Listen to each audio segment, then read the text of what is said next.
The bridge of the Galactic Council vessel Steadfast conquered was a cathedral of quiet competence. Its air, recycled and scented with the faint, lilac-like aroma favored by the Cathar, hummed with the low thrum of the Singularity drive and the soft, chime-like alerts of a dozen systems operating in perfect harmony. Captain Xylan of the Cathar, a being whose monumental, crystalline frame suggested the geological patience of a glacier, observed the seamless dance of his crew. His three hearts beat in a slow, asynchronous rhythm, a biological testament to a species that valued deliberation above all else. His tactical officer, Grand, a Lorian whose bulky, herbivorous frame was covered in thick, moss-colored fur, adjusted shield harmonics with the delicate touch of a watchmaker. The Lorians were masters of defensive systems, capable of coaxing an extra 2.7% of efficiency from any energy field, a feat of engineering that bordered on art. Beside him, Zephyr, a glim no taller than Xylan's primary manipulator joint, floated in his personal suspensor field, his large, liquid eyes darting across a cascade of holographic data. As the ship's communications officer, Zephyr could parse 17 languages simultaneously and draft a diplomatic treaty that could withstand centuries of legal scrutiny. He was the voice of the Council, the embodiment of its intricate, carefully woven tapestry of laws and protocols. And then there were the humans, tucked into a small, unassuming alcove near the primary command throne. Major Eva Rostova and her security contingent were an anomaly. They were the ship's designated muscle, a concession to the unfortunate reality that not all species in the galaxy had embraced the Council's enlightened ethos. To Xylan, they were a constant, low-level puzzle. Where his crew moved with practiced grace, the humans moved with a coiled, predatory stillness. Their uniforms were a stark, functional gray, devoid of the ceremonial filigree that adorned even the lowest-ranking Lorian engineer. They did not chime or hum. They were silent. Xylan had spent the better part of the last rotation observing them. Their biology was, to the galactic consensus, deeply unsettling. Their eyes, two of them, set close together in the front of their skulls. Binocular vision, the mark of a predator, evolved to track and pursue prey. Most Council species, being herbivores or scavengers from their home worlds, possessed eyes on the sides of their heads, granting them a wide, panoramic view for spotting threats. The humans, by contrast, seemed to focus with unnerving intensity on one thing at a time. He watched Sergeant Miller, a tall, lean male, standing at ease. Yet at ease was a misnomer. His posture was perfect, his head subtly turning to track movement on the bridge, his eyes never lingering but always cataloging. Xylan had accessed the human's file. Miller had a resting heart rate of 48 beats per minute. Xylan's own primary heart beat at a comparatively frantic 30. It was illogical. Such a slow metabolism should have rendered the species sluggish, yet he had seen them in the training rooms, moving with a speed and ferocity that made Grand physically recoil. "Captain," Zephyr's voice, a melodic tenor, cut through Xylan's thoughts. "We are approaching the anomaly of Cathar 19. As per Protocol 734, subsection B, I have prepared the preliminary sensor logs for the Science Council and a boilerplate greeting for any non-hostile vessels we may encounter." "Excellent, Zephyr," Xylan rumbled, his voice like stones grinding together. "Your efficiency is, as always, a credit to the Glim." He glanced back at Rostova. The human major was seated, reviewing a data slate. Her face, a collection of soft tissues that Cathar biology found disconcertingly fragile, was a mask of concentration. She was the leader of this strange pack. Her team orbited her, their movements and positions always relative to hers, a silent, intricate dance of hierarchy and awareness. Xylan had tried to engage her in conversation several times. The discussions were always polite, brief, and profoundly uninformative. She answered questions directly but never elaborated. She spoke of her home world, Earth, in clipped, objective terms. Gravity, 98% of standard. Atmospheric composition, nitrogen-oxygen heavy. Dominant life forms, carbon-based. She omitted the parts the Council xenobiologists found so fascinating and horrifying. That Earth's history was an unbroken chain of violent competition. That its life forms had spent hundreds of millions of years in a bloody arms race, perfecting the arts of camouflage, pursuit, and slaughter. Humans had not just participated in this, they had won. It is their silence I find most disturbing, Grand had confided in Xylan one cycle prior, his large, gentle eyes wide with a kind of philosophical anxiety. My people vocalize constantly. It is how we build community, share warnings, express contentment. The humans, they can stand in a room together for hours and not speak. What are they thinking? What are they doing with all that quiet? Xylan had no answer. He had theorized that it was a form of low-energy social bonding, but the looks that passed between them, a slight dip of the chin, a fractional narrowing of the eyes, a barely perceptible tensing of a jaw muscle, seemed to convey more information than a 10-minute glim oration. It was a language he could not comprehend, and it made the sensitive filaments along his crystalline hide prickle with unease. The first sign of trouble was not an alarm, but the lack of one. A flicker in the ambient lighting, a momentary falter in the drive's hum. Grand's furry head snapped up, his manipulator claws flying across his console. Captain, unscheduled energy fluctuation in the drive core. I'm reading, warp shadow displacement. Multiple contacts, small signatures, emerging less than 100,000 kilometers off our stern. They're using inhibitor fields. They just pulled us out of warp. The main view screen, the serene starfield, was replaced by a tactical display. 6 angry red icons blossomed into existence, swarming toward the blue icon of the steadfast Concord. Pirates, Grand breathed, his fur bristling. Signatures matched the void scorpions. Zephyr zipped to the captain's side, his suspensor field whining faintly. The void scorpions, Captain, their dossier is extensive. They are known for their brutality. Protocol 901, subsection D, mandates immediate attempts at de-escalation and negotiation. I shall open a channel. Do it, Xylan commanded, his mind already cycling through the relevant council directives. This was a Category 3 crisis. First, establish communication. Second, assess intent. Third, offer material compensation in exchange for safe passage, the value not to exceed 12% of the ship's total non-essential cargo, pending a quorum vote by the ship's senior staff. As Zephyr began hailing the pirate vessels, Xylan's gaze was drawn once more to the human alcove. They had not moved, not in any large sense, but the quality of their stillness had changed. It was no longer coiled, it was taut. Sergeant Miller was no longer at ease. He was a statue of imminent violence. Rostova had placed her data slate down, her hands resting on her knees. Her eyes, a pale, icy blue, were fixed on the tactical display. They were not filled with fear or surprise. They were filled with assessment. A crackle of static and then a harsh, guttural voice filled the bridge. A face appeared on a secondary screen, a reptilian krill with scarred scales and cybernetic eye, that word as it focused. Concord vessel, the pirate captain snarled. You are disabled. Your drives are offline. Power down your weapon systems and prepare to be boarded. Do not try anything foolish. Zephyr floated forward, his voice smooth as polished river stone. Greetings, captain of the unidentified vessel. This is the Galactic Council ship Steadfast Concord. We are on a diplomatic mission. We mean you no harm. As per interspecies commerce law, we are prepared to discuss terms for our safe passage. Krill laughed, a sound like rocks in a grinder. Law, the only law out here is strength. We will take what we want. Your shields are already failing. Power down or we will vent your life support to the void. The connection cut. He is not amenable to negotiation, Zephyr stated, a tremor in his voice. Report, Xylan rumbled at Grand. Shields at 71% and dropping, Captain. They're using plasma scourges. My team can reinforce the aft emitters, but it will take time. They're targeting our comms array and point defense turrets first. Standard pirate tactics. Time, Xylan repeated. He turned. Senior staff to the briefing room. Now, we must achieve a consensus on our next course of action. Grand and Zephyr immediately moved to follow him. As he passed the human alcove, he saw Rostova stand. Her 4 team members on the bridge rose with her, a single, fluid motion. Major, Xylan said, pausing, your team is to remain on standby. We will resolve this through proper channels. Met his gaze. There was no defiance in her eyes, merely patience.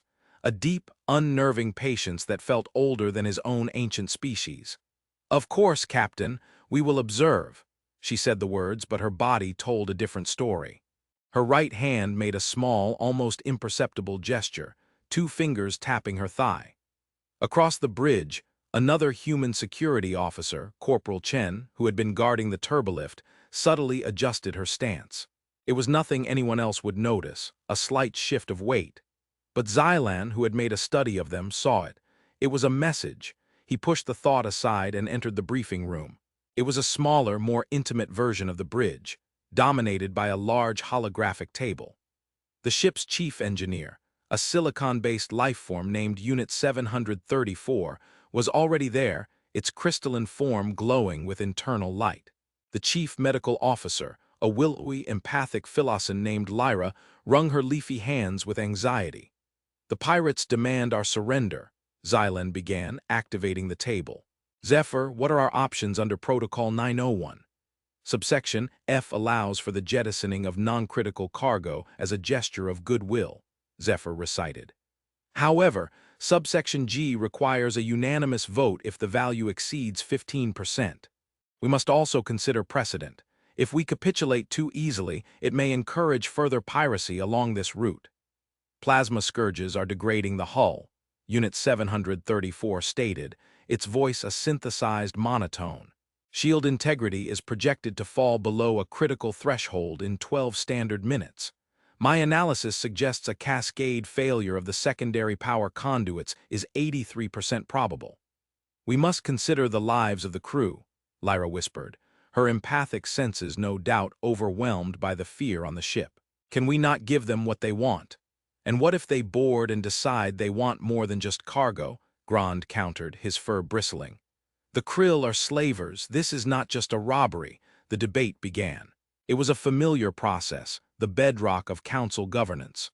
Arguments were presented, precedents cited, probabilities calculated, ethical frameworks consulted. Every voice had to be heard, every perspective weighed. It was fair. It was just. It was thorough. And it was taking too long. Xylan found his attention drifting back to the bridge, visible through the transparent wall of the briefing room. He could see Rostova standing exactly where he had left her. She was watching them, not the pirates on the screen but the council staff in the briefing room. Her expression was unreadable, but Xylan felt a strange, cold certainty. She was not just observing. She was judging. He could see her team spread out now. Miller near the engineering console, Chen still by the turbolift. Two others, Adebyo and Kenji, had taken up positions near the main corridor access points. They looked like statues. They were also all looking at Rostova. An impact shuddered through the ship, heavier this time. On the bridge, sparks showered from a ceiling conduit. Lyra cried out in the briefing room. "Shields at 42%. Grand yelled from within the room. "They've breached the outer hull on Deck 7. They are launching boarding pods.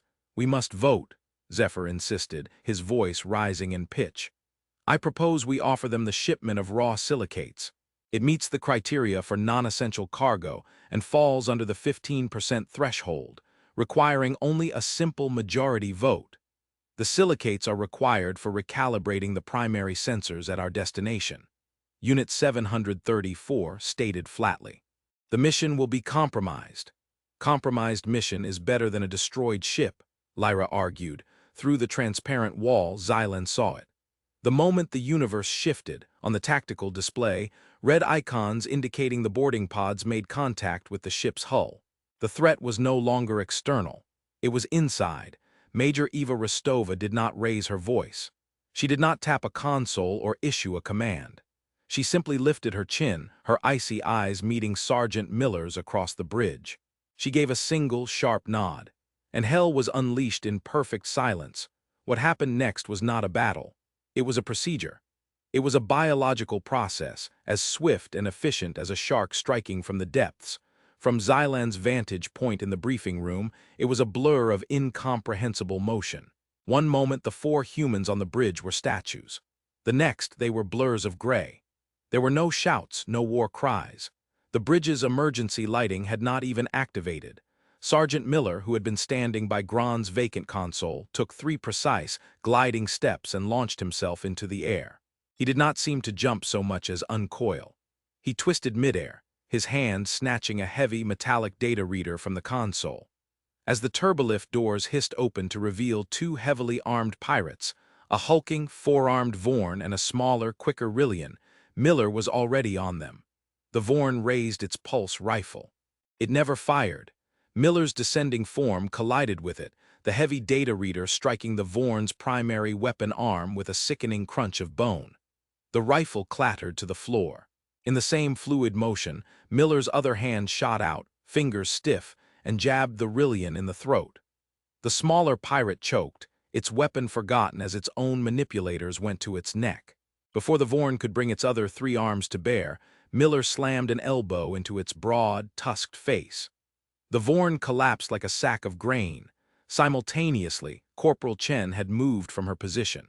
As the pirates from the turbolift spilled onto the bridge, a third tried to follow. Chen met it in the doorway. She was smaller than the pirate, a burly insectoid with a thick carapace. She did not try to overpower it. She moved inside its reach, a phantom.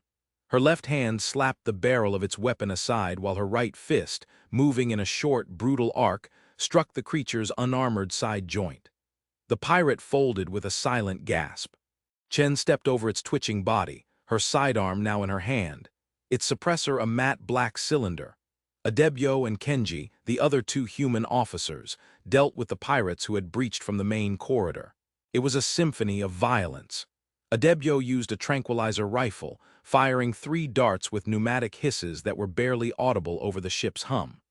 3 pirates slumped to the deck, their limbs going slack. Kenji, meanwhile, engaged a heavily armored krill in hand-to-hand combat. The krill was larger, stronger. It did not matter. Kenji moved like water, flowing around the pirate's clumsy swings, his hands striking nerve clusters and joint locks with surgical precision. A knee strike, a spinning elbow, a palm heel to the chin. The krill went down hard. From her command position, Rostova watched. Her sidearm was drawn but not aimed. Her eyes darted from one engagement to the next, processing, assessing. She was the brain, they were the limbs. A pirate recovering from the initial shock raised a pistol toward Adebyo, whose back was turned. Rostova's pistol came up. A soft phut. A red dot appeared on the pirate's hand. The pistol fell from suddenly nerveless fingers. Rostova's pistol was already back down at her side. The entire event, from the nod to the last pirate falling, had taken perhaps 30 seconds. 6 pirates on the bridge neutralized, but it was not over.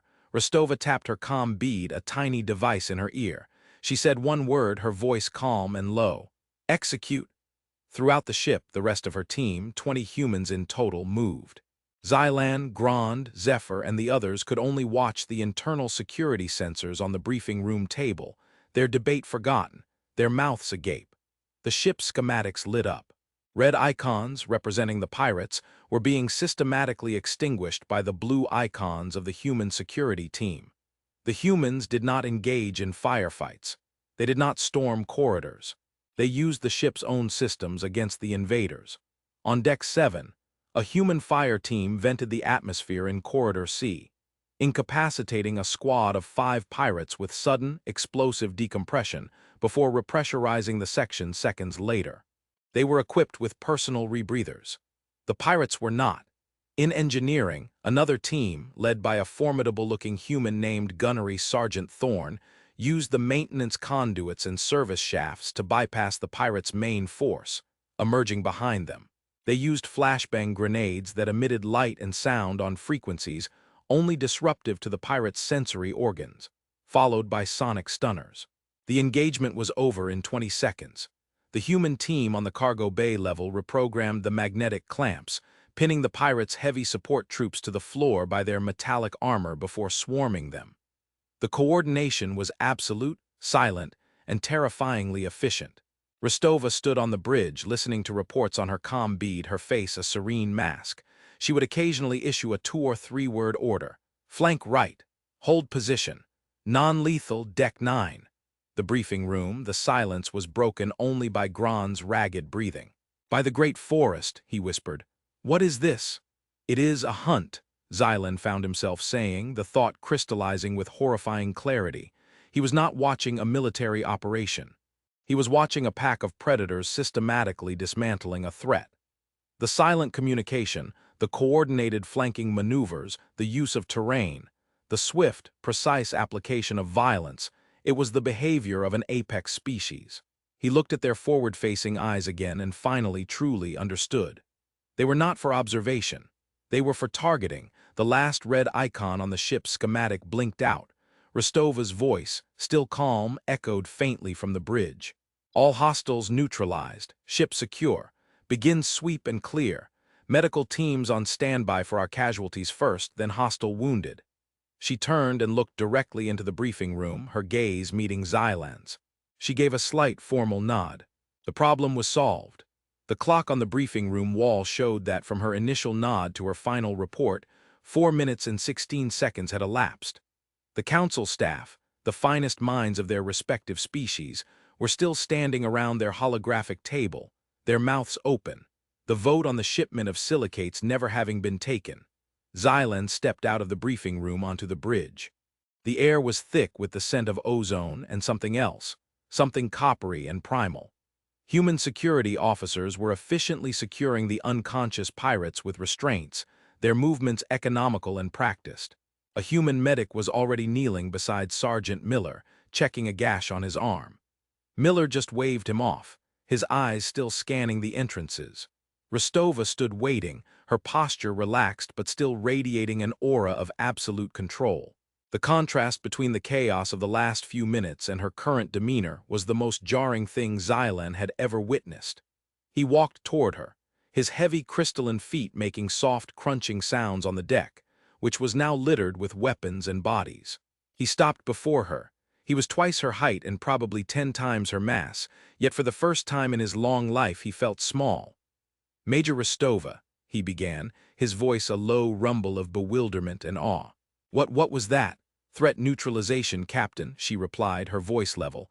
"There were no alarms," Xylan stated, trying to process the data. "No shouted orders, no panic. You did not even raise your voice," tilted her head slightly. "Shouting is for when a plan has failed, Captain. Panic is a luxury. We had a series of contingency plans for aborting action. We simply executed the most relevant one." "Plans?" Zephyr twittered, floating out of the briefing room, his large eyes blinking rapidly. "You had a pre-approved plan for this specific scenario. It was not submitted to the command staff for review." Rostova's gaze shifted to the small glim. For the first time, Xylan saw a flicker of something other than calm professionalism in her eyes. "It might have been pity. With respect, Counselor, we don't submit our tactical doctrines for committee review. They wouldn't be effective if we did." "But the protocols," Zephyr insisted. "We were following procedure. We were in the process of a formal vote." This was the moment that would be seared into Xylan's memory for the rest of his existence. Rostova's gaze softened, but her words were like chips of ice. "Yes, you were," she said, her voice quiet but carrying across the bridge. "You were voting. While you were voting on whether or not to give the wolves the keys to the fold, we were already on the walls. While you were debating the finer points of surrender, we were breaking their teeth. You see the problem, Captain. You were voting. We were solving." The words hung in the air, simple, direct, and utterly devastating. They sliced through centuries of council philosophy, through the bedrock belief that consensus and deliberation were the highest forms of intelligent action. Rostova had just presented a terrifying counterargument. In a crisis, they were a liability. Grand lumbered out, his fur matted with nervous sweat. He stared at the downed pirates, then at the humans. He pointed a trembling claw at the unconscious Vorn. You moved so fast. Your combat doctrine, it is not in any of the Council's military archives." "It wouldn't be," Sergeant Miller chimed in, walking over with a slight limp. He wiped blood from his lip with the back of his hand. "Most of our doctrine isn't written down, it's drilled, muscle memory, instinct." "Instinct?" Grand repeated, the word alien in this context. Lorian instinct was to burrow or stand perfectly still to mimic a moss-covered boulder. "Humanity evolved on a planet where everything was trying to eat everything else," Rostova explained, her tone becoming that of a lecturer. "For millions of years we were prey, small, weak, soft. We learned to be clever, to work in groups, to communicate silently because a single sound could get the whole tribe killed. Then we learned to make tools, and we became the hunters. We became the single most effective predator our world has ever known. We hunted everything else to extinction or submission. That history doesn't just get erased by a few thousand years of civilization and star travel, Captain. It's in our blood, it's in our bones. She gestured to her own eyes. These are not for admiring nebulae, Captain. They are for calculating distance, for tracking a target, for finding the weak point. When those pirates came aboard, they weren't a diplomatic problem to our senses. They were a rival pack of predators invading our territory, and there is only one response to that. Looked from the composed major to the carnage on his bridge. He thought of the history vids he had seen, the ones the council archivists labeled anomalous, extreme interspecies violence. He had watched recordings of human warfare, tanks and jets and soldiers. It had seemed like chaotic, barbaric madness. Now he saw it for what it was, the logical, scaled-up expression of a pack hunt. The tanks were the charging beasts, the jets were the diving raptors, and the soldiers were the relentless, cooperative pack, working in silent, brutal harmony. "You see us as security officers," Rostova continued, her voice dropping lower. "A necessary, if distasteful, tool. You hired us to protect you. What you fail to grasp, what the Council fails to grasp, is that you didn't hire guards. You hired monsters. And you are very, very lucky that we are your monsters, and not theirs."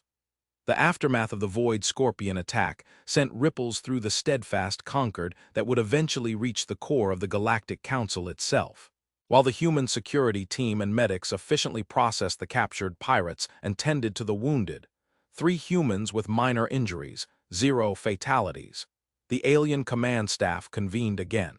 This time the mood was vastly different.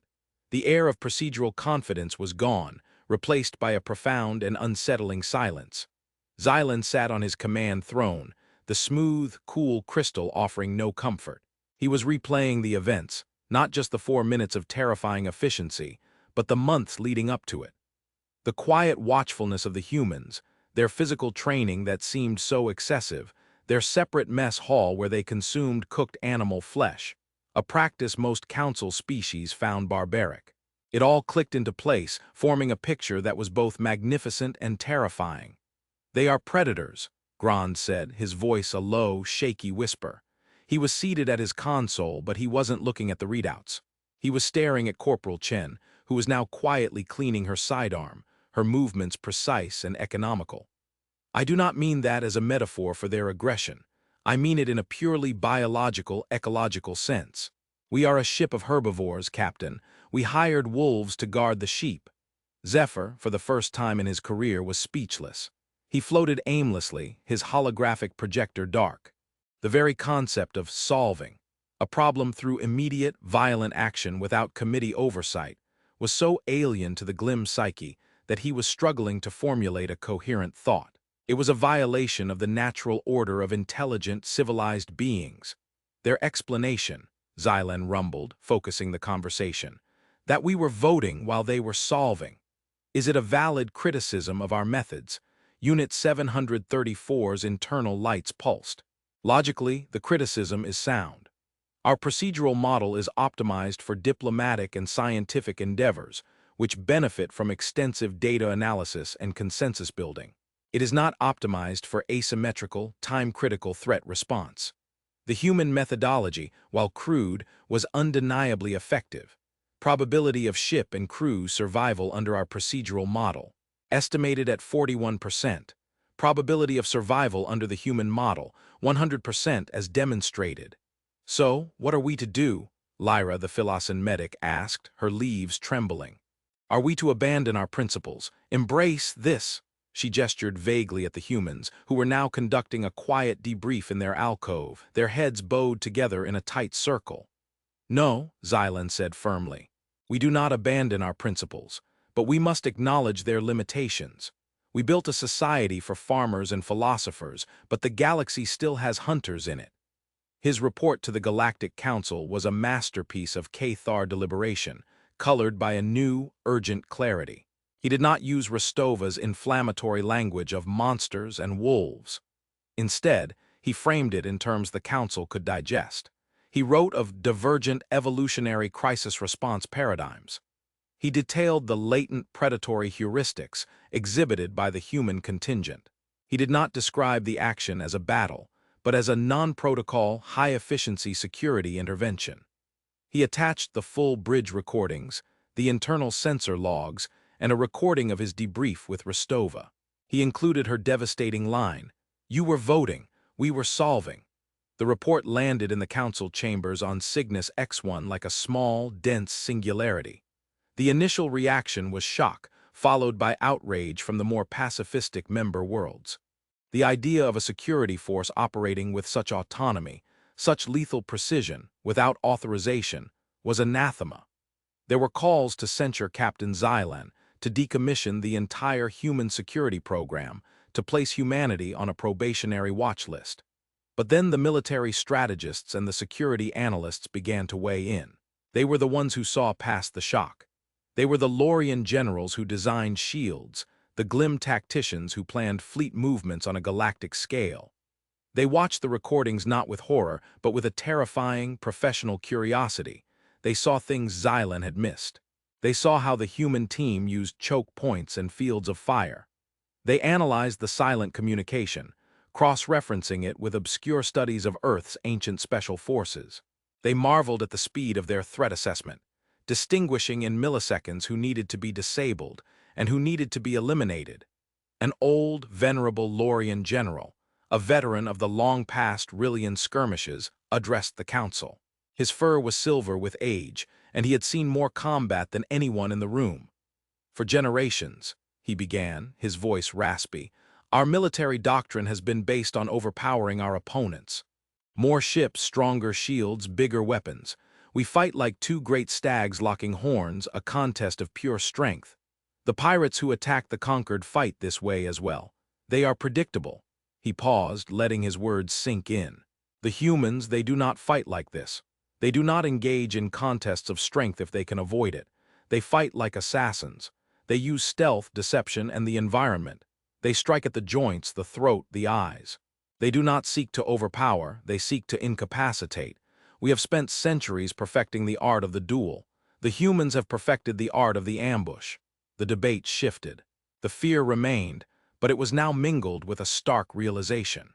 The galaxy was not as safe as they had believed. Their protocols, their very way of thinking, had left them vulnerable to any species that did not play by their rules. The void scorpions were a minor nuisance. What if they encountered a truly expansionist, predatory civilization? A species like the humans, but without their curious, ingrained code of conduct that seemed to prevent them from simply taking what they wanted. The council did not censure Xylan. Instead, they promoted him. He was tasked with heading a new special committee. Its name was bland and bureaucratic, the Asymmetrical Threat Response Committee. Its purpose was revolutionary. They began to study human military history in earnest. The writings of Sun Tzu, the strategies of Alexander the Great, the doctrines of blitzkrieg, the principles of guerrilla warfare. To the alien mind, it was a litany of horrors, a chronicle of madness. But within the madness, they saw the terrifying, undeniable logic of the predator. A new annex was added to the Galactic Council's military doctrine. Annex Delta. It was short, concise, and utterly unprecedented. It authorized designated security commanders, in specific, life-threatening scenarios, to bypass the standard command structure and act on their own authority. It gave them the power to solve the problem. It was, in essence, the Council's attempt to codify the unwritten law of the human pack. Months later, the Steadfast Concord was docked at a starbase for repairs and refitting. Xylan found Rostova in one of the observation domes, looking out at the endless sea of stars. She was off-duty, dressed in simple civilian clothes, yet the coiled stillness remained. "Major," Xylan rumbled, standing beside her. "Captain," she acknowledged, not taking her eyes off the view. They stood in silence for a long time, a comfortable quiet that would have been impossible before the attack. Xylan no longer found the human silence unnerving. He was beginning to understand it. It was not empty. It was full of observation, of thought, of readiness. "Your report had quite an effect," Rostova said at last. "I've been reading the preliminary drafts of Annex Delta. They're trying to turn instinct into a flowchart." She almost smiled. "It's the most bureaucratic, roundabout way of saying, 'Let the humans handle it,' I've ever seen." "It is more than that," Xylan corrected her gently. "It is an admission an admission that our way is not the only way, that our understanding of the universe was incomplete. He paused, his three hearts beating a slow, thoughtful rhythm. I have been pondering a question, Major. Your species, you have such a capacity for violence, an efficiency in it that we can barely comprehend. Yet you serve, you protect, you follow orders. Why? Why have you not simply taken what you want from the galaxy? By all rights, you should be ruling it. Was silent for a moment, her gaze lost in the swirling nebulae outside. When she finally spoke, her voice was quiet and reflective. Because we were prey for longer than we were predators, she said. We remember what it's like to be afraid, to be hunted. We remember hiding in caves, listening to things with bigger teeth stalking the darkness. That fear is in us, just as deep as the instinct to hunt. It's a part of the balance. We fight so savagely because we are terrified of what happens if we lose. And maybe we protect others because we know, better than anyone, what it's like to need protecting. She turned to look at him, her pale blue eyes holding a complex, ancient sorrow. The thing you haven't understood yet, Captain, is that the most dangerous predator in the universe is the one that knows it can also be prey. That's humanity. We are the monster that checks under its own bed at night. And that, I think, is the only reason the rest of you are still safe. Considered her words. The future of human-alien relations stretched before him, an unknown territory. Had the Council truly understood what they had done?